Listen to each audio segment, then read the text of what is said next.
What is good? What is up? It's Jordan here, Texans Thoughts, and I'm back with another live stream. How is everyone doing? I hope y'all doing well. I know I didn't post a video this week, so it's been a while probably since you heard my voice since last Thursday. Shout out to everyone in the chat that's coming through. It's lagging for me. Is it lagging for y'all? I don't know what's going on. Yeah, we got some pain in the chat. Damn, that is a fresh cut. Thank you. I got it last week. Actually, the day after my last stream. So thank you for noticing. Appreciate that. How you doing, Beige? Hope you're doing good. I'm all right. It's been a tough week. It's I guess tough and challenging is probably the best way to put it. And I'll get into that stuff and I'll get into the Deshaun stuff in a minute. But I wanted to start off with talking quickly about the Lovie Smith press conference today. That's the first thing on my mind. Want to get that out the way. Give y'all my quick thoughts on it. As everyone's trickling into the stream. Yo, what's good, Alexis? Hope you're doing well. Yeah. So let's talk about the Lovie Smith presser. He did a press conference today real quick. And we'll start with the good. We'll talk about some of the bad. I usually can tell when you leave your hair as is. Yeah, I be touching my hair too much sometimes, but I'm picky about it. All right? I'm picky about it. So let's talk about Lovie Smith. He had some good things he said. The main thing that I took away is he's going to place a big emphasis on creating turnovers on defense. That was one of his better answers, I think, from his press conference. And if there is one reason to be optimistic about him, I'll say once again, I'm not too optimistic on Lovie Smith, but hey, I'm going to give him a chance, obviously. And so if there's one thing that you can really bank on him improving is turnovers. No matter where he was, whether it's Chicago, whether it was Illinois, he always improved his team's ability to create turnovers. And that's something the Texans are drastically lacking. And I'm kind of on the mindset that turnovers usually come from better talent. But hey, Lovie Smith has a track record of improving that. And so I'm excited to see how he plans on doing that within his scheme. But yeah, that's big because we definitely could use more turnovers on defense. Yes, sir. The Tampa 2. You didn't miss nothing. Reese just started, so you're good. This team finds ways to ruin my mood, man. It's been a rough week, rough month ever since the season, really. But I'm here. Therapist Thoughts is here. We gonna be all right because we gonna go through this together. We're all on the same team. Desmond King going to get some pick sixes. Desmond King is going to play a big role. I'll get into him in a second. But yeah, we need the turnover, so I'm excited to see how that transpires this next season. The other thing he mentioned, and let me pull up the quote right now, is he was asked about kind of adjusting his defense because, he hasn't had the most success at Illinois. And his answer word for word was, I don't think we'll have to adjust ours that much. And then he went into some other things. But that kind of worried me a little bit. Because my thoughts on Lovie Smith and his Tampa 2 defense is that it can work. Strong defenses in the NFL nowadays, there are defenses out there that run the Tampa 2 in a cover 2 hybrid, and it works. But the thing is that you have to be able to be willing to adjust. You can't sit in it all day. You can't sit in your base personnel all day. You can't not make adjustments throughout a game. And so when I heard the words that he said, I don't think we'll have to adjust ours that much, that really had me worried. That really had me concerned. But if you go listen to the full presser, he elaborates more on that and how in college, he didn't get to play his ideal scheme. He said that they were in base defense a lot, base defense in his 4-3, meaning that there's going to be a lot of 3 linebackers on the field. And so he didn't like that. He wanted to play more nickel is what he was saying. He didn't get to play as much nickel as he wanted. So I'm hoping that that's what he's going to bring more to the Texans, less base 4-3 and more nickel. So you take out a linebacker, you're only going to play 2 linebackers, but you're going to play 3 cornerbacks. And so Desmond King, that's where he comes into play. He's going to be pretty much a full-time starter is what it sounds like if Lovie Smith does play this nickel defense more often. So is Roby staying? Because there were doubts about that. It seems like he's staying. I think if he were to be traded or if he were to be cut, I think it would have happened by now. But maybe something happens after the draft. If we find a cornerback that we really love in the 3rd round, maybe he gets cut for salary cap reasons. But I think he's here to stay, and I think that's good because he's the best cornerback we've had in a while. Give me 1 second to talk about that. What else did I want to say about Lovie Smith? I think that was it. If there's anything you guys have questions about Lovie Smith, let me know, and then I'll move on to the next part of it. It was really just a quick press conference, not a whole lot to take away from it. Obviously, he's not going to get into too much of his scheme and his defense and whatnot, but there were some good things to take away. And so I hope that what he said shows out on the field. You know, it's one thing for him to say all these things, another thing for us to see the results on the field. So hopefully he can be a better defensive coordinator than he has been in this past. Do I like his beard? His beard is A1. His beard is 10 out of 10. It's nice. It's cold. I wish I could grow a beard like that. I can't though. I can't. I got Asian genes. But it's cold. It's cold. It's an upgrade from Rack and Weaver just from that. How you doing, Tyler? Thank you for coming through from a burger restaurant. I love the commitment. That's what I love to see out of my Texans Thoughts team members. Appreciate you. Go Stros. That's all Houston sports got right now. That really, really is. Gilmore to the Texans. I don't know that would happen. You definitely do have that Patriots connection, but I think the Pats are going to be asking for too much for Gilmore, for a cornerback who's on the wrong side of 30. And for us, he doesn't really fit our rebuilding timeline. So I don't know that that's really going to be the move. I'm very hyped to see Philip Lindsay. He is the most talented running back on the team. Most talented running back, I think you're right, since Arian Foster. He can do it all. He can run in any scheme. He's got serious speed that we've lacked for a while. And I think he's underrated in the pass game. The Denver Broncos just didn't seem to get him involved that way. But he can pretty much do it all for you. Now, is he your tough in-between the tackle runner? No, that's probably where he isn't as good as some other guys. But hey, just don't use him that way. Just use him different ways. And he's good with pullers. Check out the video I made on the channel. It's there. See how he fits in the team and what he can bring. What are we going to do with all the cap money? We're pretty much at the point where we're sitting good on the cap, and we're going to save the rest of for the rookie class. We could add another guy here or there, but I think all of our big moves from now are pretty much done. But that's just my opinion. You never know with Nick Cassero, man. That dude is always working. We're still bringing in dudes for visits. We're still signing dudes. We signed Jaleel Johnson, the defensive tackle. He started all 16 games for the Vikings last season. And, you know, I've heard some mixed reviews on him. Some people say he's better fit in a 4-3, and the Vikings played a lot more 3-4 last year. So I don't know. We'll see how he is. I can't watch film on him for some reason because my damn NFL Game Pass won't work for whatever the reason. But he is like 26. He had like 44 tackles last year. He's like an guy. But it's good to bring in more competition, see what we can get if he can beat outdone. We did end up but rescinding our offer to PJ Hall, and so we signed Jaleel Johnson in return. Yeah, we'll see. We'll see how it goes. I think he'll be good camp competition. Thank you, Jim. I appreciate that a lot. I think your content is all that is making me hang on as a Texans fan these days. I appreciate your support a lot. That actually really means a lot to me because, you know, these are the toughest damn times, man. These are rough times, and I appreciate that I can keep your fandom going. Let's talk about what, I don't know. It's just a tough topic to talk about. The whole Deshaun Watson situation. What's good, Berkeley? How you doing?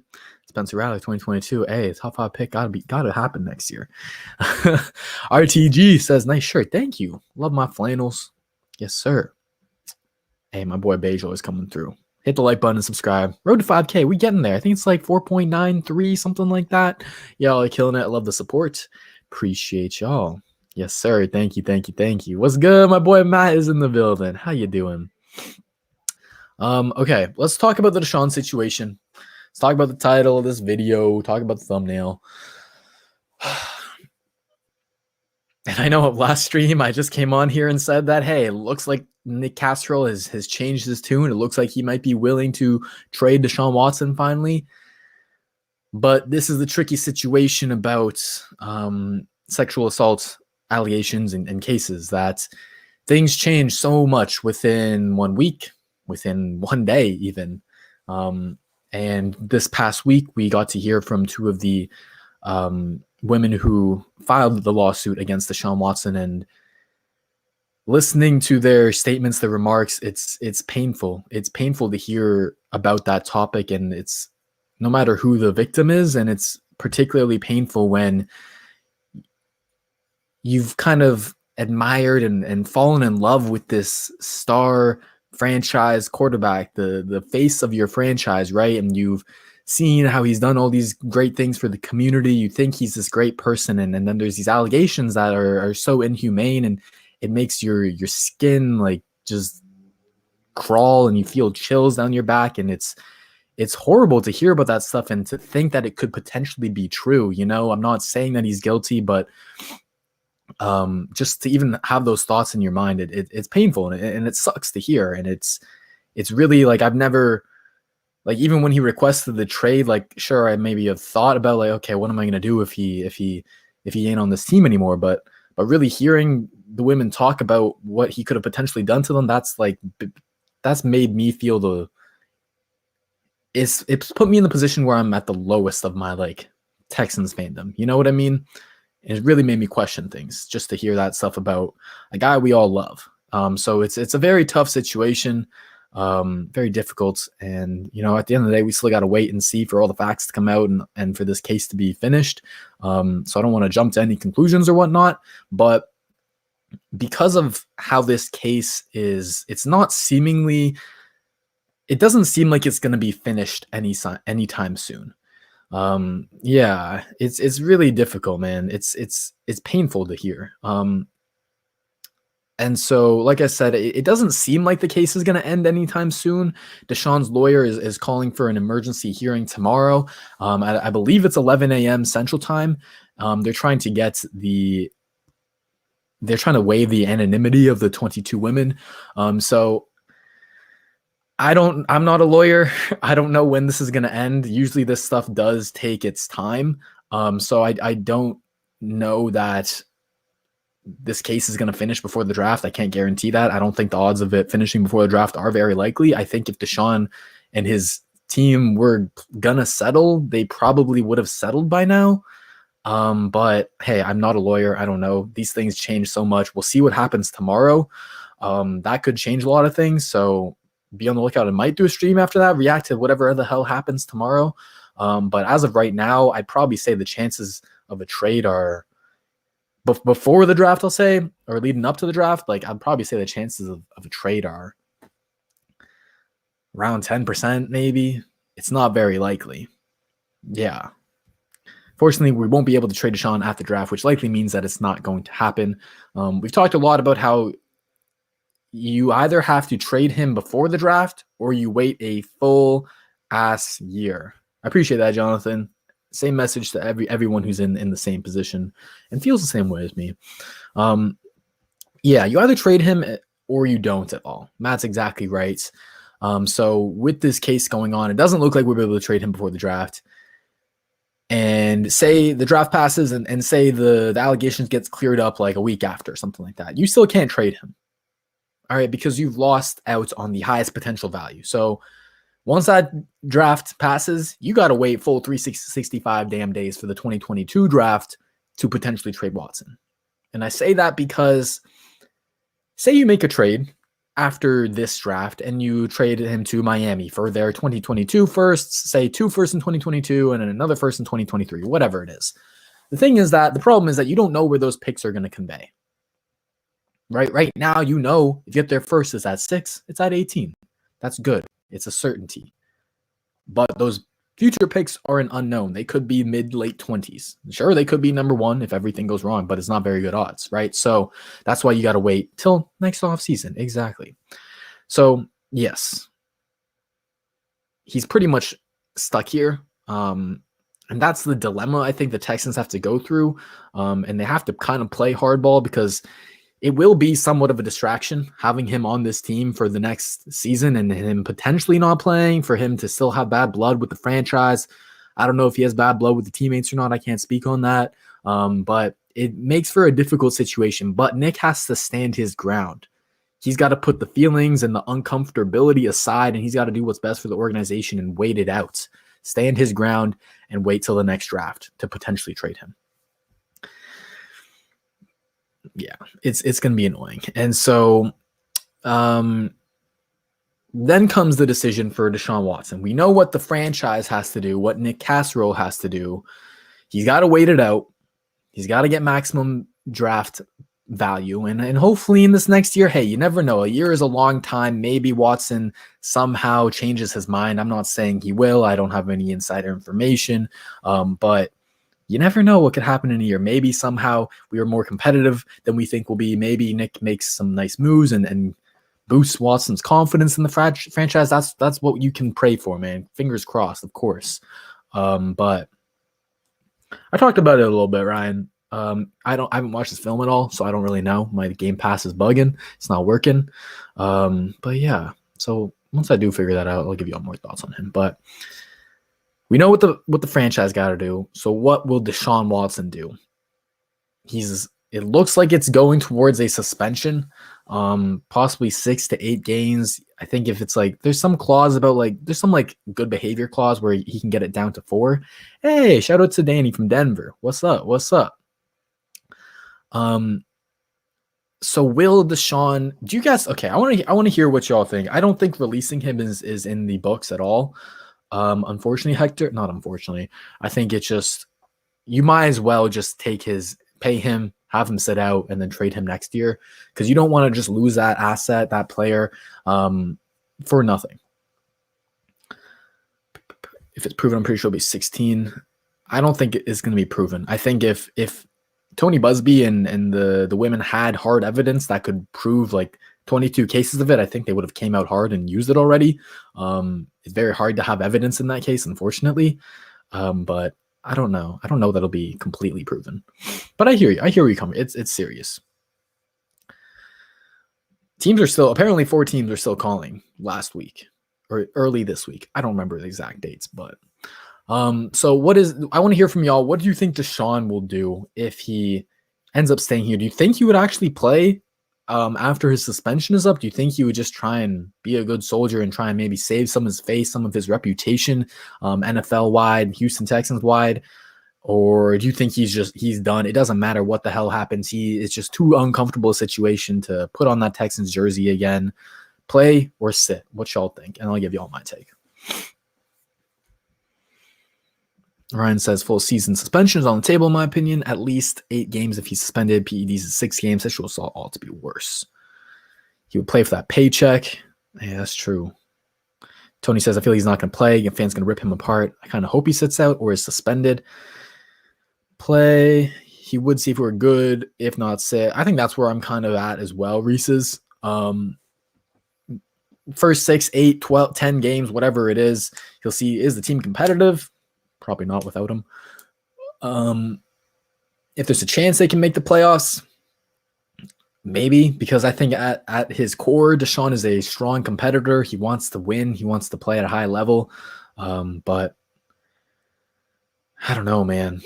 It's such a shitty situation, and he's lost a lot of fans, and rightfully so when you put yourself in a position to be accused like that. Personally, I think it might be just too awkward of a situation for him to want to play in front of the fans anymore. And it's just going to be weird, man. It's just going to be weird. I think there's a low chance he'll play. Beige says he has a lot of making up to do for not only himself, but for his beliefs, family, in the game of football. Best way to do that is to play and make a positive impact on the season. I agree with you. I don't know if he's going to think that way as well. I can't put myself in his brain. But I hear you. Watson forever. He's always got my support. I mean, if he's guilty, he don't got my support. But I hear you.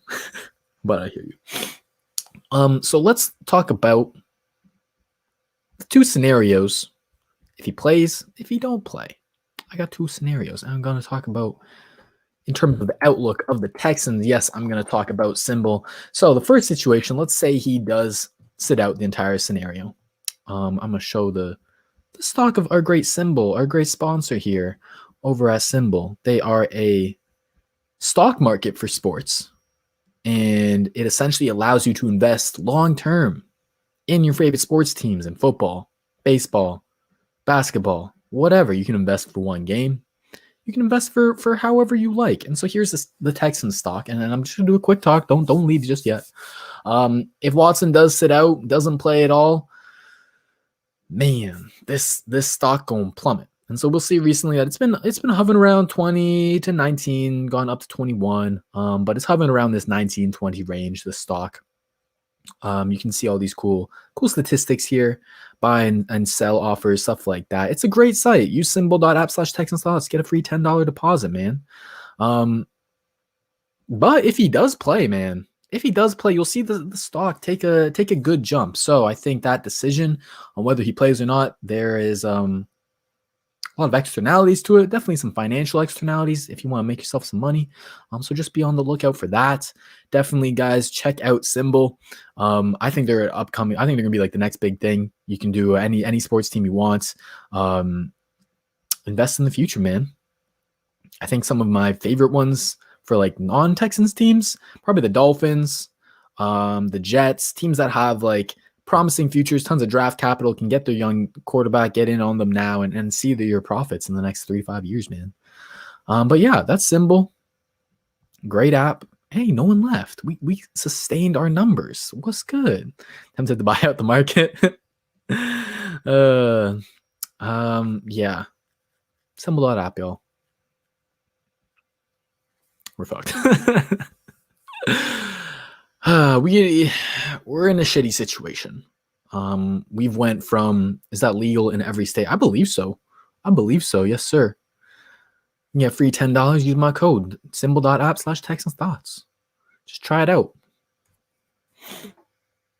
It's a much better way than way to make money than normal sports betting, because it's a lot safer. You get dividends for every stock that you earn. I believe you get 10 cents for every win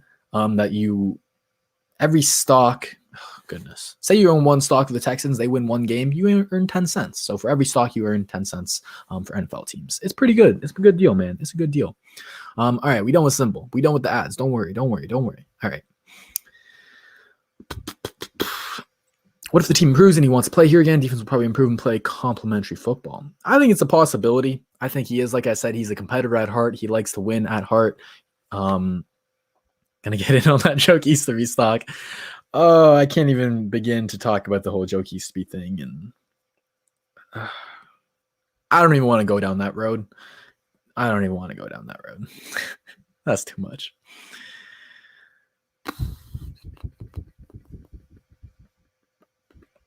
Ooh, let's talk about the draft.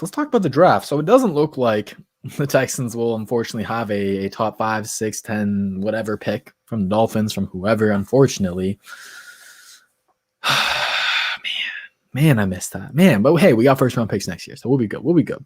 Most overrated draft prospect you've seen in this year's draft is for me Gregory Rousseau. He is the most overrated draft prospect out there. He used to have top 10 potential, first round potential. Now, in my opinion, I wouldn't take him until round 2. So yeah, that's my most overrated guy. I just don't think he has the skills and athleticism to be a high level edge guy. I think he's going to stay for this season, and I think he will potentially be traded next season. That's my thing. Yeah, if they go on 17, you don't get no money. That's yeah. So, but hey, we go 0-17. The stock gonna be at an all-time low, and then you get in on it. Then you buy low, sell high. That's all I know about stocks. All right, that's the beauty of Simbull, though. You don't gotta know a whole lot about the stock market. You know about sports. You use that knowledge to your advantage. All right. Yes, sir. Thank you. Appreciate that. Matthew says, I can see us trading up, to be honest, when you consider how many guys we signed this free agency. Nick, let me say this right now, Nick. I don't think he's going to trade up. There's a very high chance that he will trade down, though. That has been his method of madness for his entirety with the Patriots. He will always look to trade down and get those day 3 picks, because to him, they are more chances at winning the lottery. More chances to take on these kind of high upside guys and potentially hit a home run, right? So I think that's kind of his ideas and draft philosophy. So don't be surprised if they trade down. I have no idea. I haven't seen that part. I don't know that was Watson's mom. I just know that it was a player's mom. Top 5 quarterbacks in this draft. Let's do it. And then we'll do a mock draft, y'all. We'll do a quick mock draft, seeing how the mock draft will look without a Watson trade, because that does unfortunately look like the case. So my top 5 quarterbacks in this draft, it's funny, man. The Justin Fields conversation is really funny because he started off as quarterback 2. Trevor Lawrence has been quarterback 1 for a while, and Fields is quarterback 2. And then people start dropping him below Trey Lance, below Zach Wilson, below Mack Jones, and start calling him quarterback 4. And that was always wild. Quarterback 5, you wait. Lawrence, Wilson, Jones, yeah, even quarterback 5. Some people, that's crazy. They all say that, oh, he's a one-read quarterback, and I kind of bought into that narrative in the beginning before I had watched him, because that's all anyone said in the media. So before I watched him, I kind of thought that too, but because that's what everyone was damn saying. But you turn on the film of Justin Fields, he is not a one-read quarterback at all. He is not. He showed multiple times a game where he's making full field reads, going from 1 to 2 to 3 in his progression. And he's making plays out there. He reads the defense very, very damn well. I think he does a better job at getting to his second and third read than Trevor Lawrence does, in my opinion. Clemson's offense was more built around getting the ball out quickly in RPOs and stuff like that and making it easy for the quarterback, more so than Ohio State was. So with that being said, honestly, my top 5 quarterbacks, it's 1A, 1B, Trevor Lawrence, Justin Fields. I don't think there's much of a gap whatsoever. I think Trevor Lawrence is more raw than people say he is. So honestly, they're 1A, 1B for me. It really depends on the situation that you have and what you're looking for in your scheme. I think Justin Fields is an incredibly accurate quarterback, very good at pushing the ball downfield. He needs to speed up his process a little bit better. He's got some slow feet in the pocket at times, and he really likes to hold on to the ball and make a play. But everything with Fields is very, very coachable. So I got them 1A, 1B. Number 3 for me is Zach Wilson. I think he's super, super talented, crazy arm talent, crazy quick release. I call him wrist flick Wilson for a reason. Great off-script plays, man. He's a special quarterback. The Jets are going to get a good one for sure. Then I got Trey Lance. Very, very high on Trey Lance. I think Josh Allen is a good comparison. Got all the physical tools, cannon of an arm, mobile guy. He's a tough runner. He brings a physical nature to the team. But he's very raw technically. He's very inaccurate, especially over the middle of the field. He needs to clean up some of his mechanics, but just like Josh Allen, man, you might have to sit him for a year, might have to have a really rough rookie season. But if he puts the work in, and everything we know about him is that he's a worker, he can be one of the better quarterbacks in the league. So I'm very high on Trey Lance as well. And then number 5 is Mack Jones. Mack Jones is your Jimmy Garoppolo. He's your high floor, low ceiling guy. He works the pocket pretty well. He's pretty smart. He's got a pretty decent arm, not amazing. He's got an accurate deep ball. He's kind of a jack of all trades, master of none. Like, he's good at a lot of different things, but he's also got really good pocket presence. That's one of his best traits, but I don't think he makes enough off-script plays, and he deals with pressure and throwing on the move well enough to really ever be a like top 10 quarterback, So that's my thoughts on the top 5 quarterbacks. But if Canada got a team, would you root for them? Absolutely, bro. That would be so dope if Toronto or Vancouver or something got a team. They would probably be my team. They would probably first ever 0-17. Time to invest in the Bengals. That could be a good one as well. I like that.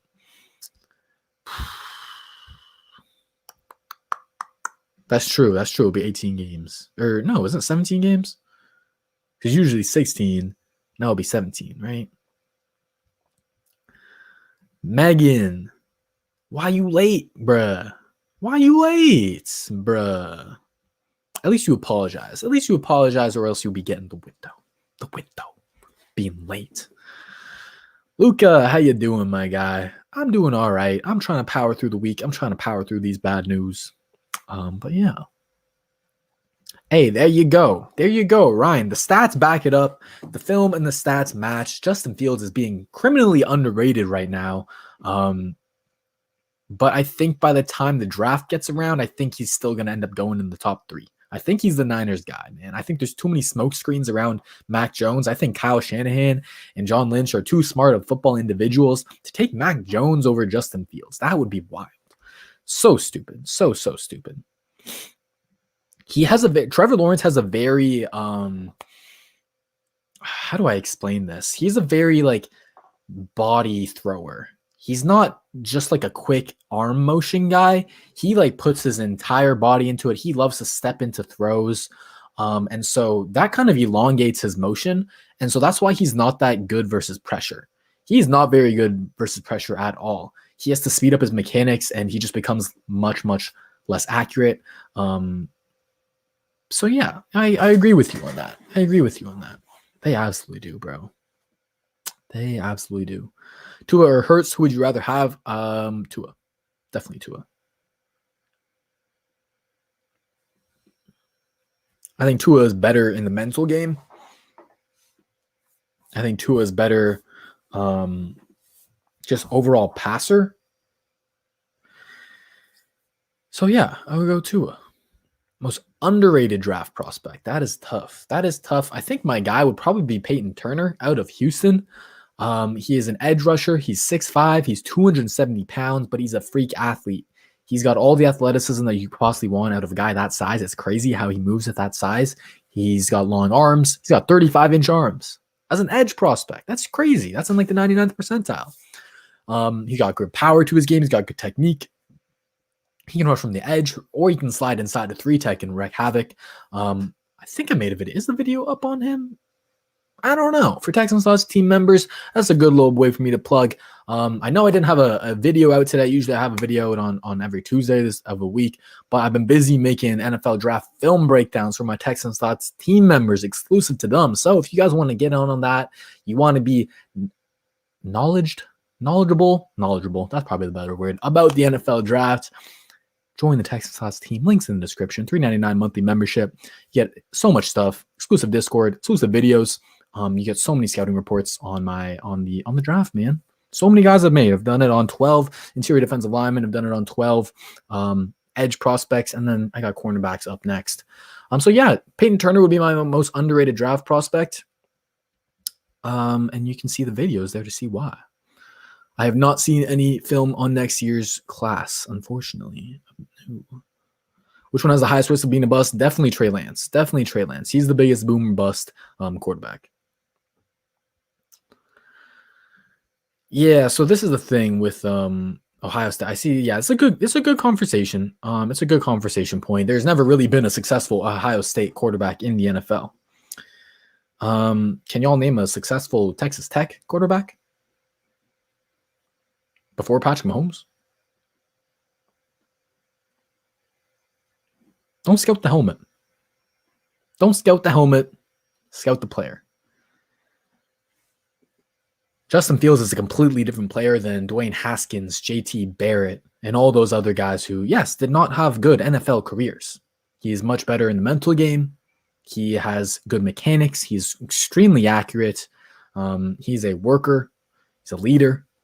He's a different player than those guys are. I want them too, man. I want them too. Tua versus Mack Jones is very similar to me. I'd honestly have to watch a little bit more of Mack Jones. He's the quarterback I've watched the least of just because I'm not that excited about him. I have to watch a little bit more about Mack Jones. But they're pretty much around the same level. I'd probably just go with Tua because I like his game. I'm not too high on Jalen Hurts, to be honest with you. I don't think he's that good of a thrower, but we didn't get to see a lot in his rookie season, and he was in a very shitty situation with the Eagles. So I wouldn't be opposed to it if they give us 6 Hurts and something else. I wouldn't be opposed to it. He's still got great potential. I think he can be a playoff caliber quarterback. Would I take Landon Dickerson if he's at 55? Say we have to trade up. Say we have to give up our 67th pick and maybe our 5th round pick. Move up to 55. I would absolutely 100% do that because Landon Dickerson, for me, is a first round talent every single day of the week. He's the center out of Alabama, if you don't know. He is a stud. He's my top interior offensive lineman this year. And he does it all. He's great in pass protection. He's a mauler in the run. He straight kills fools in the run game, man. You want to run zone, you want to run power, it don't matter. He does it all. He also has like some of the best mental game I've ever seen, and that's so important for a center. Absolutely love him, man. He would be the best center this team has ever had. Better than Chris Myers, and that's saying a lot. That is saying a lot. Definitely rather have Tua. Look, Tyrod is a solid quarterback. He's one of the better bridge quarterbacks that we could potentially have, and I think he's a good fit for this offense. But he's not going to make us go 6-11. He's not. He's not. Watson only got us 4 wins, right? Think about it that way. So I think we're still going to be in contention for a top 3 pick. That would be my guess.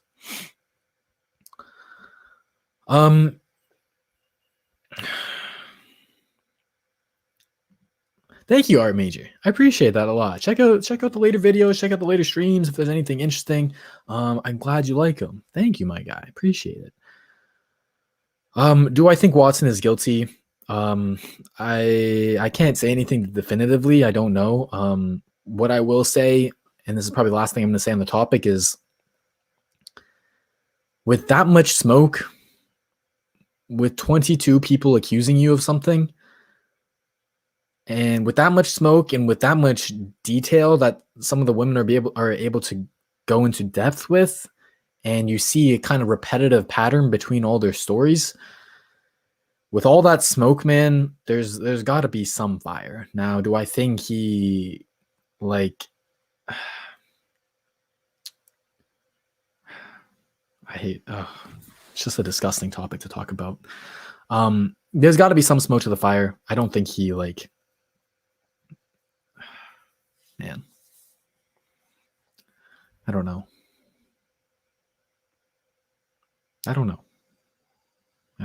How you doing, Anthony?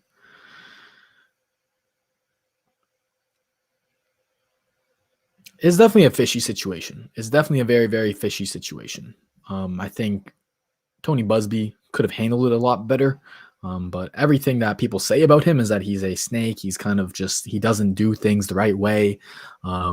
So it is what it is. But it doesn't make their claims false. I like Marquez Stevenson a lot. He's a speedy wide receiver out of Houston. I think he'll be there day 3, probably around 5'6", around there. He's got a good skill set similar to Will Fuller, where he's a burner, and he's got some good release. He's got a good release package on him, so he has potential to run some really good routes. I think he'd be a good add to the team. I think we do need that speed element again.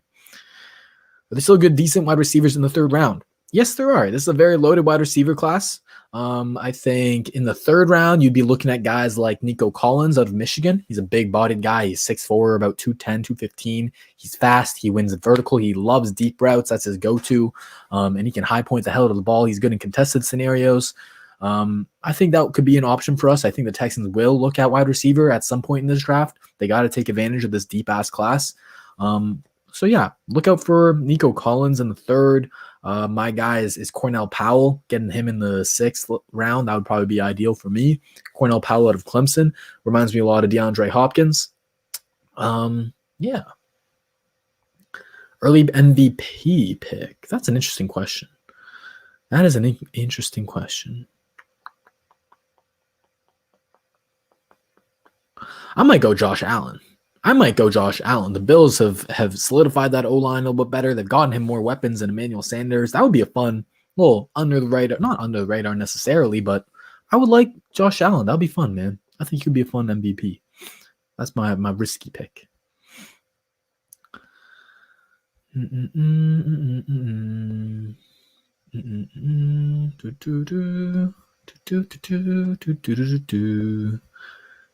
Reading y'all comments, and then I'll do a mock draft real quick. I really hope so, my guy. I really hope so. Definitely. It's not, yeah. That's what I'm saying. It's not like he either did everything or nothing. I think the truth is somewhere in the middle of what both people are saying. That's how it usually always is. I think he did do some things, but I don't know the extent of it. And I don't think we likely ever will. That would change some things, because right now it seems like they're kind of just after it for the money. But hey, sometimes when you put yourself in these masseuses' shoes, money can mean more than Deshaun going to jail for a year and then like getting out. Not a year, I guess, but you know what I mean? Sometimes that can be more for them. I don't know. Everyone's in a different situation in life. Thank you, Richard. I appreciate it. I appreciate all the compliments on my haircut. When you focus on late picks for research, and most of your draft questions are day 3 and UDFAs. That's a good thing. That's a good thing. Who do you have us drafting in the 3rd round? Let's go do a mock draft. Let's go do a mock draft, y'all. Let's do a quick mock draft, and I'm going to get out of here. I got to go get some drinks. Go drink away the pain. Rusty Harden for MVP if Deshaun's actually innocent and he gets him off this. Whew. What I will say that's kind of telling for me on Deshaun's side that he has done something wrong is that Rusty Harden's defense is not very good. His main thing has been saying that, oh, you guys have 22 women who accuse Deshaun. Here's 20 women who say that Deshaun is a saint and has never had any issues. But my thing with assault and sort of that nature is, to put it bluntly, like, rapists don't just rape everyone that they see. Like, there are cases where they could assault one person and not assault the other. Like, just because you have 5 people, 20 people saying that this man is innocent doesn't mean he didn't do bad things to 20 other people, right? So that's my kind of take on that. I hope it was consensual. I really do, man. Trust me, I really do. Yep. Me too, Jerry. Me too. I am tired. I am tired and sick of having to talk about this. I am just so done. I want this drama to be over. I just want a normal, competent, dramaless team, man. I miss dramaless off seasons. I miss when the media didn't talk about us. Took it for granted, apparently. God damn. Ooh, I like Aaron Banks. If that's his best defense, it's not. Exactly. I like Aaron Banks, especially in a power scheme. He's a mauler. He's a big dude. I like him. I think interior offensive line is definitely a position of need that we need for the future. I mean, you got Sharping, but we haven't really seen what he's been able to do last season consistently. And then Britt and Cannon are both older guys. So the future of that position, it definitely needs some bolstering. Mock draft time. It's mock draft time. Let's do something positive. Let's do it. How you doing, Mike G? How you doing, my guy? All right, let's do the mock drafts. We done talking about Deshaun. It's a shitty situation, so let's do something positive. I'm exactly with you, John Jay. Let's fucking do it. All righty. Mock draft. I'm going to share my screen for y'all in a second. Of course, always use the Draft Network's mock draft machine. I think they got the best, most accurate big boards. Some big boards use Pro Football Networks, use PFS. You be getting Trey Lance in the 5th round. Like, it's just wild stuff. It's wild. So let's do TDN. Let's do a 7-round mock. And I'll put my screen up when we get to the pick because the Texans are picking in the damn 3rd round. What do y'all think right now is our biggest need? Biggest need on the team? Put it in the chat. Ryan thinks it's interior offensive line and interior defensive line, and I would have to agree with you. Those are definitely up there. I think interior defensive line is probably number 1, or cornerback. I'd probably go in some order: interior defensive line, cornerback, and interior offensive line. That's what I say. Of course, apart from quarterback. Apart from quarterback. Yes, sir, Murphy. Oof. Okay. Ralph saying DT. Chris saying DT, wide receiver and left guard. Yes, sir. I hear you on that. Wide receiver's up there for sure. For sure. Andra says, honestly, Jordan, if we can get Justin Reed types of steals, that would be fire. Hey, this year, I will say one thing with this year, draft evaluations are going to be all over the board. A lot of people on Twitter think one guy's a 1st-round prospect, one guy's a 3rd-round prospect. NFL teams could switch it up very differently because, number one, we don't have a lot of 2020 tape for guys. We don't have the combine. Pro day numbers are skewed big time. Everyone be running 4.3s. Everyone and their mamas be running 4.3s, jumping 48-inch verticals. It's crazy. Benching 50 reps. And then we also don't have medicals usually. So those guys who have a lot of injury concerns, they could fall down the board. And so sitting at 67, that's essentially a late 2nd-round pick that the Texans have. There's a very good chance that we have a 1st-round talent fall to us like we did with Justin Reed's case. There's a very good chance. Could get Marvin Dixon. Yes, sir, beige. Marvin Dixon. Oof. All right, what else we see? Most definitely linebacker. Nose tackles up there for sure. We need a run stuffer to keep these lighter linebackers that we have free. Would I like Jalen Watt? Love Jalen Watt, man. He's going to be a game changer. He's the closest thing that we've ever seen to Tyreek Hill. I love his game, man. I really do. If we're in a position to take him, man, take him. But BPA all the way. The team just needs talent overall. This is a good point by Joe. We signed a lot of guys this offseason. We signed a lot of guys this offseason, probably the most in the NFL. But the thing is that no one is here long-term. No one except for really Shaq Lawson, and even his contract can be voided. No one is here long-term. So everything is on the table at 67. Everything from edge to tight end to kicker. No, dude, please, anything but kicker. No kicker, please. But yeah, BPA. We need that first pick, man. The second was sent to Miami for Tunsil. Love Tommy Togiai. He would be one of my dream picks at 67. I think he's one of the better one techs in the league. He's my edge. What is he, my edge? Let me go look at my rankings real quick. He is my, not edge. He's not even an edge. What am I saying? He's my interior defensive line number 3. Number 3. I got him above guys like Christian Barmore. He's my edge number 3. You want to see my full thoughts on him, a full film breakdown on him? Join the TexansThoughts team. I got exclusive film breakdowns for y'all. Jonathan Jones as wide receiver, number 1 wide receiver, and number 1 running back. Shout out to you, Ivory. Mama made it. What's up, my guy? Beige ran a 4-3. Yes, sir. I know you got the juice, bro. I know you got it. If I had to put money on it, I think it would be cornerback. That seems to be the position that the Texans are putting the most of their resources into. And I think we have a need on the outside cornerback that is across from Bradley Roby. I do not like Terrence Mitchell's tape whatsoever. So I would say cornerback or potentially interior offensive line. No, not interior offensive, interior defensive line. All right, let's do this mock draft. Oh my God, I didn't hit start draft. Fuck, I thought this entire time the draft simulator had started, but it hadn't. So I thought when I turned to the page, we would have been at pick 67 already, but we ain't. My bad. So I just get to answer more of y'all's questions. That's the good thing. I don't know what's going on with my lighting right now. It's switching up on me. I look pale every 5 seconds, and then it goes back to normal. Just give me a whole ass team of Zach Fultons. God damn, that'll make us go 0-17 for sure. For sure. Y'all happy we ain't got to watch Zach Fulton anymore? Hey, that's a positive. That's something positive we can talk about. You mean Kevin Johnson, Mike G?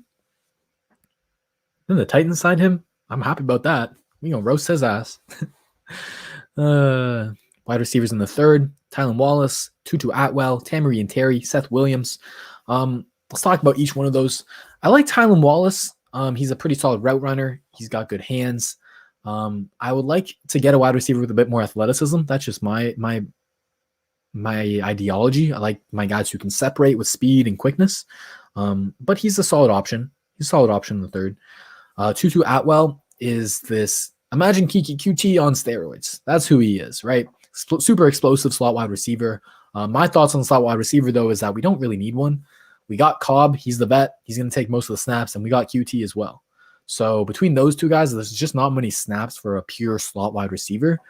So take one next year, sure. But this year, unless a guy like Elijah Moore or Kadarius Toney falls to us at 67, which probably won't happen, but unless that happens, I don't see us taking a slot wide receiver. Maybe we take one in the 7th if it's someone like Jalen Darden. He'd probably be the one exception just because I think he is super, super talented, super, super freaky athlete. But yeah, that's my thoughts. I love Tamari and Terry. Very, very high on him. I think he's got a DK Metcalf-like skill set with his height, with his length, with his speed. Seth Williams, I'm not high on at all. He's one of those big body possession guys that just doesn't separate very well. So I'm not too high on him. I very do much like Spencer Rattler, though. Very do much like him. Kelvin Johnson. I don't know no Kelvin Johnson. You mean Kelvin Joseph, the cornerback out of Kentucky? Yo, what's your skincare? Hey, thank you. I got no routine. Just wash my damn face. Sometimes I don't even use soap. I can't even lie. Scary Terry, yes, sir. Rough, huh? Rough. I want to see what I do like Chauncey Golston. I think he's a good power end who can do some stuff inside as well. What do you mean Kelvin Joseph? Kelvin Johnson? You mean Kelvin Joseph, Mike G? TJ Vasher is a great red zone guy, 6'6", got height.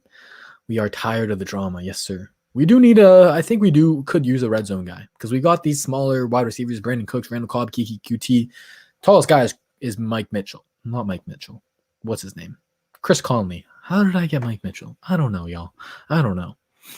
Kelvin Joseph. I think that's what he means, right? Yeah. Kelvin Joseph. I think Kelvin Joseph is in terms of pure film grades, I've gone to the cornerbacks now. Pure film, he's my cornerback 2. Right behind JC Horn. He got a crazy high. He got a top 16 grade for me. Kelvin Joseph did. Pure athlete, super talented, amazing ball skills, ideal size, length, fluid hips, pretty solid footwork. He just makes plays for you. His 1 year at Kentucky, man. Oh my goodness. He's covering Kyle Pitts. He's damn good, right? Now he's got off-field concerns, so I don't even know if we'll touch him with a 10-foot stick, but he's talented, man. He is talented. Very, very talented. All right. Hey, we're finally at... Where are we in this? We're only at 22? What? I'm sorry, y'all. My draft simulator is taking forever. I think I have to stay on the screen for it because for whatever the reason, it's taking its sweet damn time to get to our pick at 67. I apologize greatly, but we're going to do a quick mock draft here, see how it pans out because we can still get some good players, man. There's going to be talent available.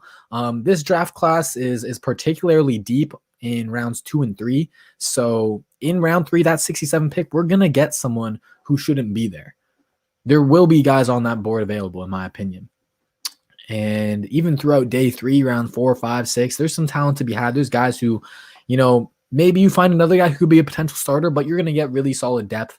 And that's always a need. That's always a need. You're going to get some solid guys. And hopefully Nick Caserio can work some magic in the draft. I'm excited to see what he can do in the draft. I really, really hope that some of the bad drafting that the Patriots have had in the past is more because of Bill Belichick. There was rumors out there saying that Bill Belichick really wanted N'Keal Harry, the wide receiver, even though most of their scouts and most of the guys in the front office had guys like Deebo Samuel and Brandon Ayuk higher than him, right? So I don't know about Bill Belichick and his scouting ability. So hopefully Nick Caserio shows that he's better than his past has been. All right. We're finally at 67. I get to share my screen with y'all. We get to do this mock draft together. And look who's on the board. Aaron Robinson, the cornerback out of UCF. He's the highest rated player for TDN, 60 overall. He is, what is he, my cornerback? I think he's just outside of my top 5 corners. It's a pretty good corner class. Aaron Robinson is your, he can play outside, he can play inside.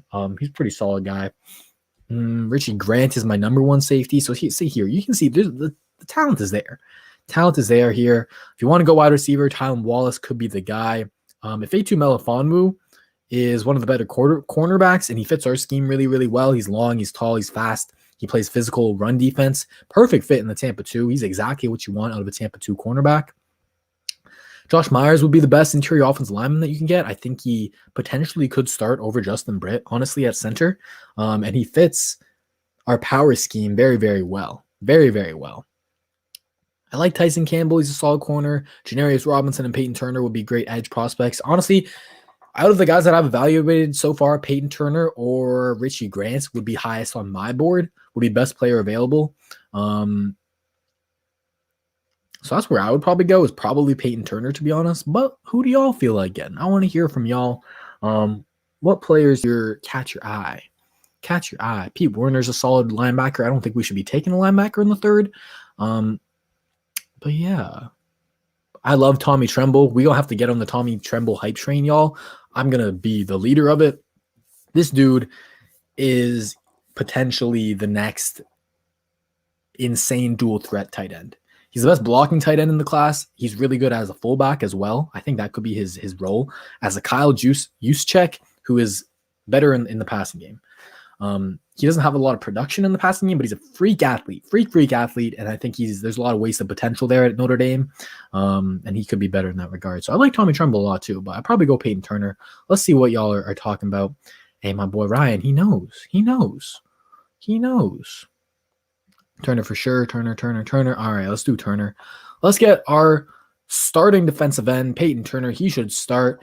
And you got two powerful defensive ends on the edges in Shaq Lawson and Peyton Turner. Both guys are powerful, long arms, great in the run game. I do think Peyton Turner would start over Whitney Merciless. I think Merciless would get the designated starter like title, but Turner would end up playing more snaps than him. I do believe he's way better than him. I think he's better than Grenard and Jordan Jenkins and stuff like that.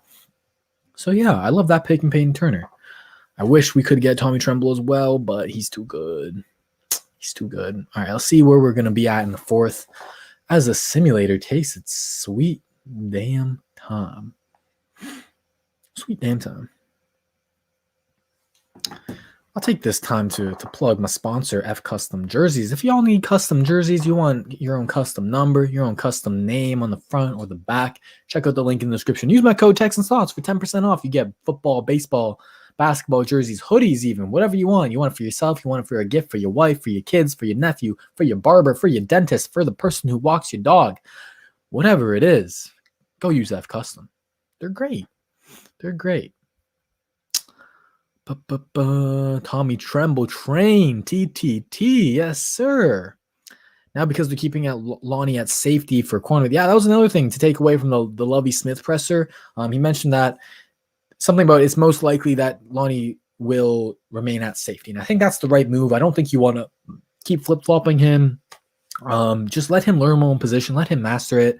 And go from there, man. Safeties are still valuable in this league. Arguably, you could say that safeties are more valuable in this system than a cornerback is, because cornerbacks are kind of hidden. They don't have to cover as well. They just got to be able to tackle, be long, be physical at the line of scrimmage. All right. Oh, Ben Cleveland would have been a perfect pick. No. Ooh, I see Deontay Brown. Deontay Brown's looking mighty fine in the fourth round. Mighty fine. Trade back 8 picks for a 7th. I'm good. I don't really need no 7th round pick. I just want to take my guy Deontay Brown right here. Deontay Brown out of Alabama. He's like 6'3", like 330 pounds. He's a giant. He is super, super powerful. Super powerful. He fits a power scheme very well. He's a great puller. He's actually got some underrated feet for a guy his size. He's good in the pass game. Great in the run game. In the 4th round, man, you get a potential starter at guard. That is great value. That's who I would go with in this scenario. Trey Sermon is also good, but I think with all the running backs that we got this year, taking one in the 4th wouldn't be the greatest value unless you're getting someone like a Javonte Williams or Kenneth Gainwell, but they ain't going to fall that late. Who else is on the board here? I like Cameron Sample, but we already did take some D-line help. Is Osa here? If Osa's here, that might have to be the move. Ooh, my guy Osa Odigizua. Oh, he's here. Oh, why is he still here in the 4th? Man, it's going to be hit between him and Deontay Brown for sure. I also like Trey Brown. If you want to go cornerback, Trey Brown might be the move. Very good press cornerback, very physical. He's a good tackler, good ball skills as well. So for me, it'd be between Trey Brown, Osa Odigizua. Osa is a freak of I think he's going to be more of a defensive tackle, more of a 3-tech. He plays with great leverage, great technique, great hand usage, really powerful run defender from day one, and he gives you some pass rush upside as well. Yeah, those would be my picks. Either those two or just go Deontay Brown. It's so hard to pass on Deontay Brown here, man, but I also love Osa. Ooh, y'all like Tyler Shelvin, huh? Y'all like Tyler Shelvin. I see y'all. Tyler Shelvin, the thing is that I agree. He is probably the best pure nose tackle in this class. But the thing is that in the 4-3, you need your 1-tech to be a little bit more mobile. You need him to be able to move laterally a little bit better. Tyler Shelvin don't move laterally. Tyler Shelvin is a big mountain that you go plant in the middle of the field. You ask him to take on double teams and beat the center, and that's it. You don't ask him to take 1 or 2 steps to the left or to the right because he can't do that. He's a big dude. So that's my piece on Tyler Shelvin. I do like him a lot. Trust me. If we ran a 3-4, I'd be all over it. I'd be all over him. But we need a little bit more athleticism there. So refresher, we took Peyton Turner.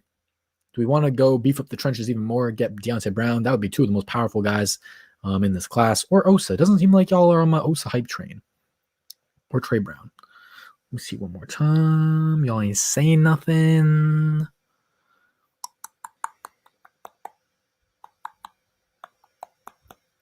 I'm not too high on Trill Williams. I like him better in our scheme, but I don't think he's that good in coverage. All right, I'm going Deontay Brown. I think he can start day one, or at least within the first 4 games for us at left guard or at right guard. And I think he's going to be a starter for you for damn near 10 years, man. He's a stud. He's a stud. 4th round is perfect value for him. At 67, that might be a bit too early. I agree. But 4th round, 109, that's perfect. That is perfect. So hopefully, I kind of want to trade a. Perfect. I got a trade offer. I get a 4th and a 5th, so I get to trade up there. I know I trade down 3 picks there. Give a future 4th for this 4th. Okay, let's see who's on the board. If Osa's still there, I'm taking him. I'm just gonna do that trade because he is worth it. Osa's still there. I'm doing it, y'all. I'm trading up. Go get my guy. We got a stud in the interior of the defensive line now as well. I think he can play 3 tech. I think he can play 1 tech. You can even give him some reps on the edge, just due to 6'2", 270. But he's very mobile, very athletic, and he's very technically sound. So I like Osa a lot. He's going to be the pick here. GM Thoughts is going to take over and make this one. Not listen to y'all one bit. I hear y'all on Dylan Moses. I saw someone put in the chat. I went back and watched even his best tape, which, gosh, I don't remember the year now. It was either 2018 or 2019. But even when he was healthy, I didn't like him too much. I thought his play strength was really lacking. I thought he had like next to no instincts in coverage. So I just think he's a super, super raw linebacker. Now, you put him in the right situation with a linebacker coach that you trust. He's got a high ceiling for sure. No one can question that. No one can question that his athleticism whatsoever. But I'm not too confident in our linebacker coaches. So I don't want to take on a project like that. That's my thinking on him. All right, we're at 150. We still get a solid 5th round pick here. Oof. And there's some names here. Robert Rochelle or Ambry Thomas would be the cornerback help that we need. Both are physical, press, cover cornerbacks. Robert Rochelle's a bit older at 23. Ambry Thomas is 21, so he still got a higher ceiling. So I kind of lean Ambry Thomas just a little bit. And I think he's a better tackler. Could get a 5th round. That's kind of a lot of picks to move back on, though. I'm good. See what y'all saying. Shelvin is a reader. If you want to take Shelvin, go Brown. Yes, sir. Brown definitely starts with sharpening day 1. I think so, too. Okay. Yeah, I'm gonna go Ambry Thomas. I think Ambry Thomas is one of the better tacklers in the draft in terms of cornerbacks. I really like his physicality, and he's a guy who he's a big special team guy. He even does return things for you, so he gives you he wears a lot of different hats for you, and I think he can potentially be our cornerback too. I like that pick. Now we got 158. Oof. What we gonna do? Javion Hawkins would be an interesting addition. He could be a really, really talented 3rd down back for you. And I don't mind taking one this late. Jonathan Cooper is also one of my guys, but we already did take Peyton Turner, so I think we're good on edge for now. I kind of want to go safety here. I think going Tyree Gillespie is the move. Tyree Gillespie is being severely underrated here. Being available in the 5th damn round, that is an absolute steal. Gillespie is your rangy safety. He can play single high. He can play 2 high. Very, very, very rangy as a playmaker. He's going to get you picks, PBUs. But he can also go ahead and play man coverage on tight ends for you. And I think that's a role that we're missing right now. Someone who can go down into the box and lock down tight ends. I hope that for Lonnie, but we haven't seen that really at a consistent level since his rookie season. So it's just not something you can entirely depend on. But Tyree Gillespie is one of the only defenders who actually played lockdown defense on Kyle Pitts. Watch it, Missouri versus Florida. This man manned up Kyle Pitts and held him to his lowest outing of his career. Love me some Tyree Gillespie. He's an athlete. He moves really well out on the field. And we need that, man. We need that tight end stopper. How you doing, Daryl? Jalen Darden, I hear you. He's dope. What's good, my guy? We talked about the Deshaun scenario, how it doesn't seem like a trade is going to happen anytime soon, but let's wait till what happens tomorrow and we'll see.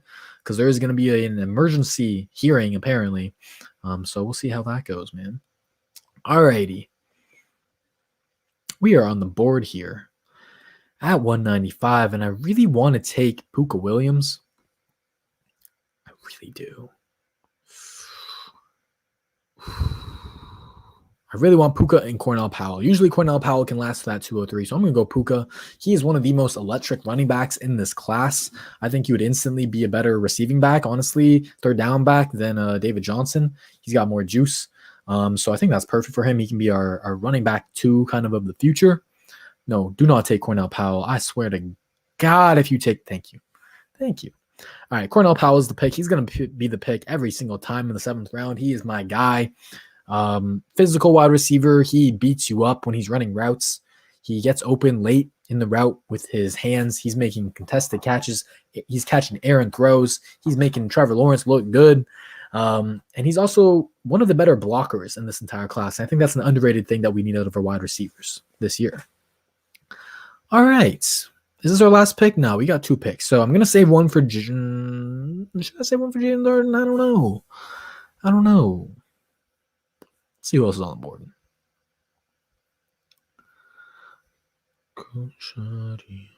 Not a whole lot of great options.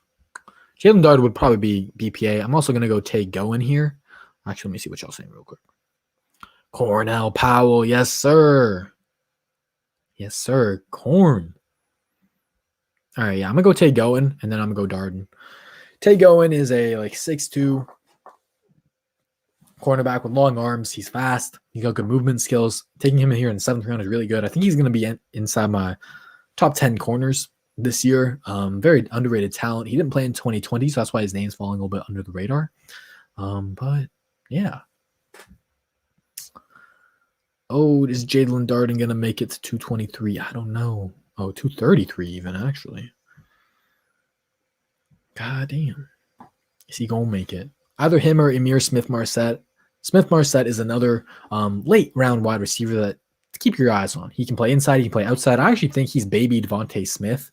He even wears number 6. He's a bit of a smaller dude. He's like 6 foot, 190 pounds, 180 pounds even. He's skinny, but he's very good. Very great athlete. Great underrated route runner. He's a smooth glider out there on the field, man. He just gets open. He gets you explosive yak. He's a very fun player as well. But Jalen Darden, man. Jalen Darden is something else. Y'all know it in the chat. I've been talking about him for a little bit. Ooh, he's a video game player, man. He is. Man. Yes, sir. Okay, y'all like the Puka hype. I like Tammy and Terry a lot, man. I do, Chris. I hear you. He is a freak. He's very boomer busty, in my opinion. He's got questionable hands. He's not a super diverse route runner. But if you put him in the right system, use Seahawks, you use him like how the Seahawks use DK Metcalf, he can succeed for sure. I don't know why he's available in some round here. I really don't. But we really took 2 wide receivers, so I don't want to take another one. Just look at the names that are still on the board. Joshua Kando is a good one. Avery Williams, cornerback out of Boise State's a good one. Josh Palmer is a good wide receiver at Tennessee. Trey Norwood out of Oklahoma. DJ Daniel out of Georgia. All those guys could make some rosters and make some noise if you want some of those late round guys. But here we go. We're summing up the draft that we did. The no Deshaun Watson trade draft. We got Peyton Turner in the 3rd. I think he starts day 1 on the edge. Deontay Brown, I think he starts day 1 at left guard. You can potentially move Sharping over to right guard, have him compete with Cannon and whatnot. Sharping also played center, so maybe he takes Justin Britt's job. Maybe he looks better there than left guard. Osa Odigizua, honestly, there's a chance that he starts at 1 tech. He is that good of a run defender. He is so damn good. But I think he also could start at 3 tech, depending on how that competition with him, Blacklock, Omenahu, Malik Collins goes. But he's a guy that you can move around on the defensive line and just get him on the field, and he's going to make plays for you. Ambry Thomas, physical, press cornerback, fits the scheme well, tackles well, great. Tyree Gillespie, I think he's going to get a lot of reps. Whether you want to play him and Justin Reed, whether you want to play him and Lonnie and trade Justin Reed, whether you want to run a lot of 3 safety sets, which hopefully Lovie Smith adopts, because Tyree Gillespie would be a great kind of Mike linebacker, dime linebacker, safety hybrid. But yeah, he's best player available at that time. You just had to take him. Puka Williams, great. 3rd down back. Cornell Powell, my guy. Y'all know. Tay Goin, Jalen Darden. There it goes. There it goes, y'all. Another mock in the book. Great draft, Jordan Castro. Hey, what casserole am I, y'all? What casserole am I? Better be good or else y'all get in the fucking window. All right, that's going to do it for the stream, though, y'all. I haven't heard nothing. It seems that we'd be keeping him, though. Because I feel like if we were going to cut him, if we were going to trade him, would have happened by now. But yeah, thank y'all for coming through the stream. I hope that I lightened up your day a little bit. Hope y'all had a good time. I appreciate y'all. Hope y'all enjoyed. Check out the links in the description. Join the Texan Stock team if you like. Support me. Check out Simbull. Amazing app. Amazing investing opportunity, in my opinion. Use some of your sports knowledge to make yourself some money. And yeah, man. I'll see you next week. Probably have a video out on Tuesday. Probably going to be a draft prospect. It's either going to be J.C. Horn or Justin Fields, I think. Because I'm sick and tired of the Justin Fields disrespect. Opinion on Caden Stearns. I think he's an interesting box safety. Hard hitter. But he's very, very inconsistent. I don't like him in coverage at all. I probably wouldn't take him before the 5th round. Yeah. Go get my drink. Oh, yeah. Yes, sir. Thank you, Murphy. Everyone, enjoy your weekend. Have a good one. Hopefully, we get some better news on the Deshaun Watson front tomorrow. But it is what it is, man. We'll make the best out of a bad situation. That's what I'm here to do, to help guide us through these shitty dang times and hopefully bring some more optimism and positivity to your life. So, anyways, yeah, everyone take care. Come back for more. And remember, the film don't lie.